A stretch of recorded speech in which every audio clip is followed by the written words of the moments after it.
Una esfera cromada flota en medio de la pantalla, parece líquida y parece viva. En realidad no existe, es solo un truco digital, pero esa ilusión iba a cambiarlo todo, porque un día la humanidad dejó atrás las oficinas grises y las computadoras beige y de pronto el futuro apareció en forma de botones con profundidad brillantes, menús gelatinosos e interfaces que parecían sacadas de una nave espacial. Lo curioso es que toda esta estética no nació en los videoclips musicales ni la moda, como mucho se piensa. Nació de las limitaciones técnicas, de trucos baratos, de diseñadores exprimiendo hasta la última gota del hardware de aquellos años, y así se fue expandiendo a todo. Pero en serio, todo. Se vio en videoclips, en películas, en canales de televisión, en los controles de Nintendo y hasta en el Nokia que te acompañó por años. Así que hoy te voy a contar cómo la estética Y2K salió de las máquinas, se metió en nuestras casas y convirtió al año 2000 en un futuro que todavía recordamos en retrospectiva como algo impresionante.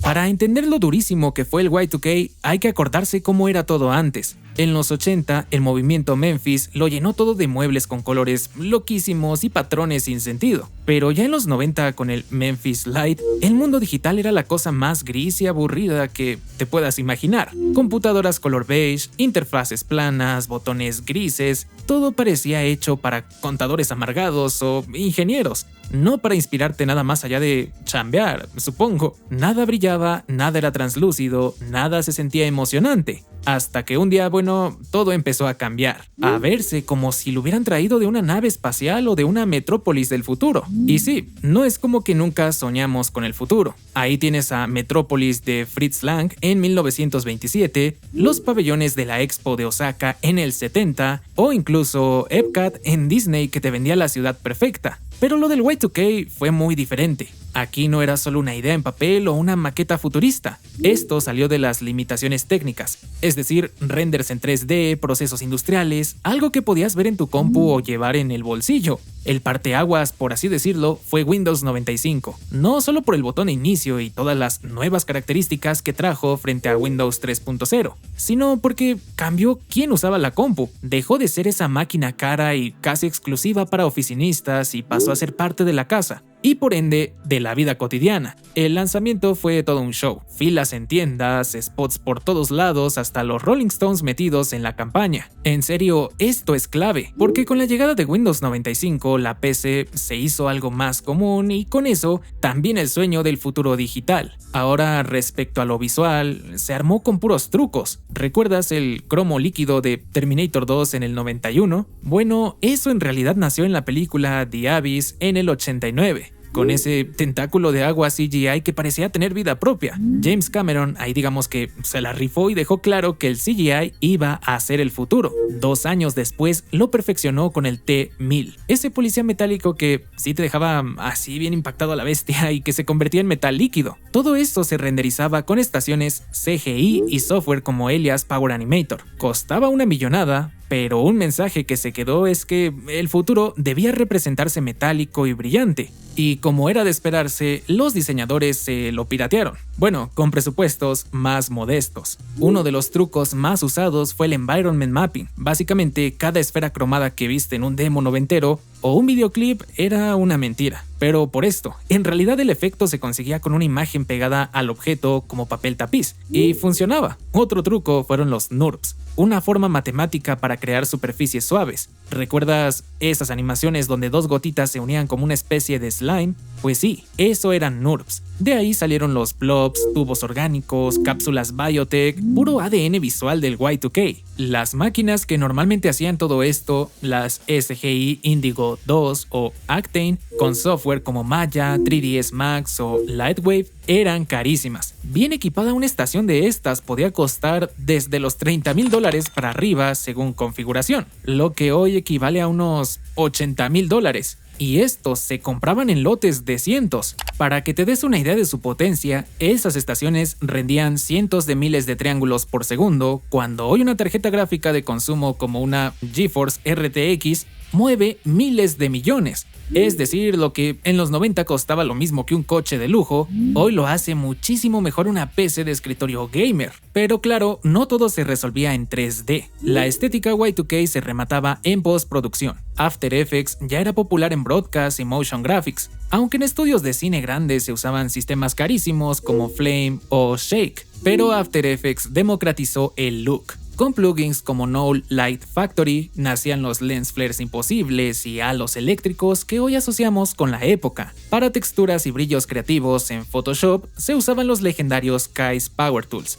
Con esos recursos, cualquier objeto 3D podía convertirse en un emblema futurista en cuestión de renders. Luego vino Flash, Illustrator, Macromedia Director, y ahí nacieron los botones, ya sabes, de gel, los menús degradados, las microinteracciones tan características de los menús que parecían salidas de un simulador de nave espacial o de algún videojuego, CD-ROMs interactivos, sitios brillantes, todo hablaba ese mismo idioma del futuro visual. Pero mira, ese look futurista no se quedó solo en renders o en los estudios de diseño, saltó directo a la tele. Y sí, MTV fue básicamente un laboratorio visual sin reglas, cortinillas de todo tipo, desde collage grunge hasta animaciones digitales pasadas de ácido, y entre todo ese caos noventero también aparecían rastros de esta estética como piezas de tipografía techno y brillos cromados que parecían sacados del mismo universo visual. Y bueno, ya ni hablar de los videoclips, ¿verdad? Que fue la forma más mainstream donde se popularizó esta estética. Pero si es que había un lugar donde el Y2K se mostraba en su forma más pura, más fiel, sin filtro pop de los videoclips de moda,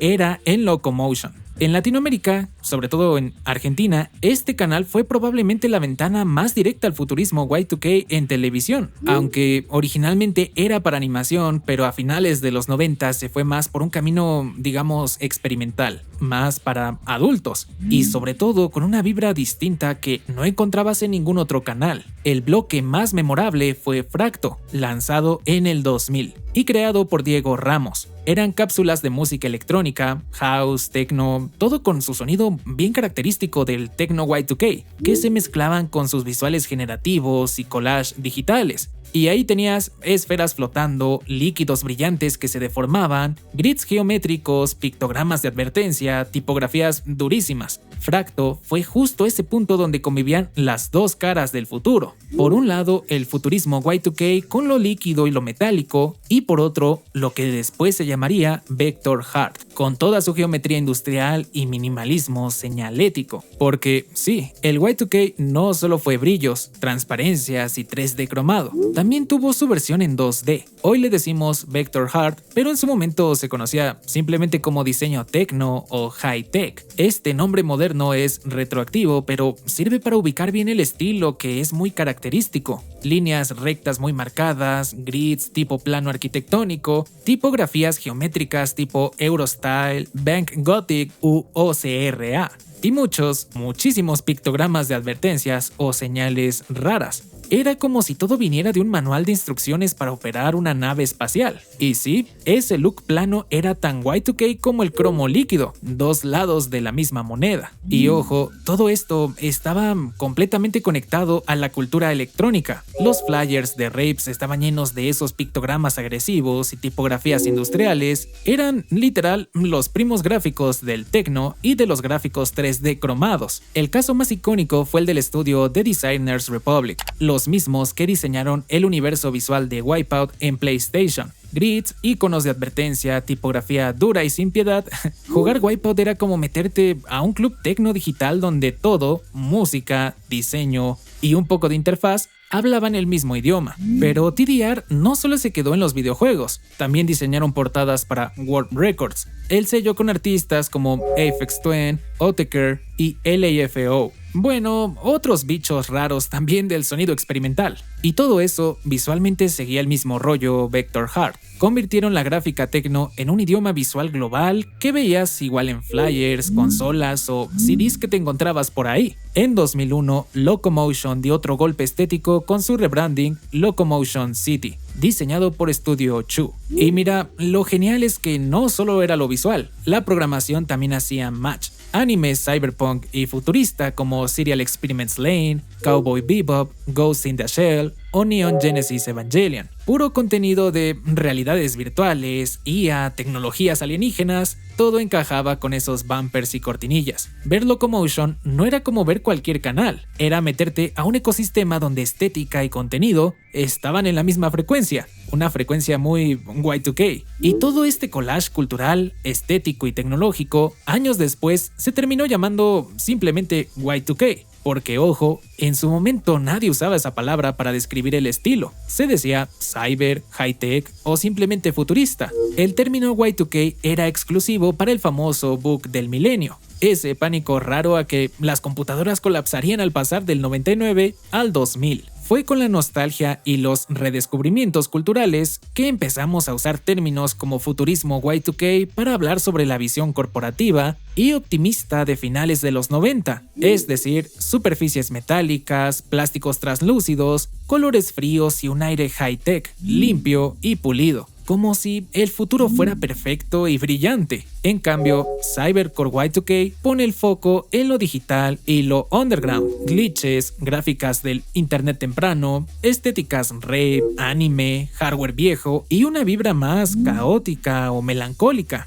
Son etiquetas diferentes, pero al final describen la misma vibra, ese futuro que nos inventamos entre 1995 y el 2003. Y hasta aquí todo se queda en pantallas. Lo que venía después era que ese futuro iba a empezar a salirse de los monitores. Se iba a volver físico, algo que podías tocar, meter al bolsillo o presumir en tu sala.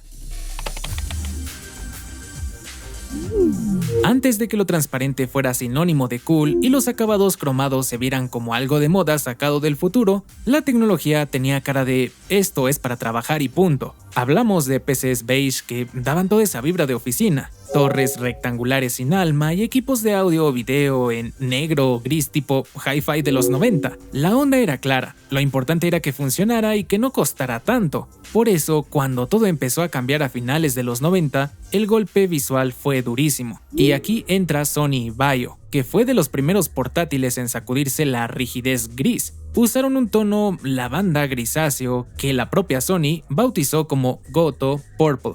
Spoiler, era por Teiju Goto, el diseñador industrial que también ayudó a darle forma a los controles originales de la PlayStation. Este color no era un capricho estético, era como un statement, suavizar lo rudo del hardware y de paso jugar con ese doble sentido entre Vaio y Violet. Ese lavanda llegó a accesorios, docks y varios equipos, desde aquella mini torre Vaio hasta la legendaria PSG 505 de 1998, que era ligerísima y con un cuerpo de magnesio. En un universo dominado por el beige y el negro, ese lavanda se volvió una especie de firma estética, una laptop que ya no era una herramienta, sino era parte de tu estilo de vida. Pero el momento clave lo puso Apple con el iMac G3 en 1998. Mientras todas las compus parecían fotocopiadoras de los 80, Apple lanzó un equipo translúcido, en color azul verdoso que dejaba ver los componentes, luego otros colores más como lima, uva, nieve o fresa.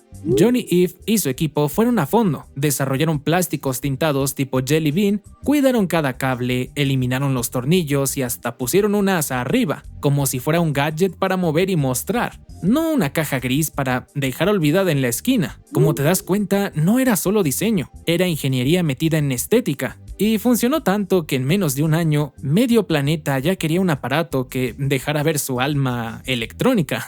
Nintendo captó la señal al instante. En ese mismo 1998 lanzaron la Game Boy Color Atomic Purple. Después le metieron lo mismo al control del Nintendo 64 y de repente eso de enseñar circuitos ya no era de raros, era parte de la experiencia. Era como un lenguaje visual que gritaba esto es tecnología y esto es el futuro. Para millones, ese fue su primer encuentro con el futurismo Y2K.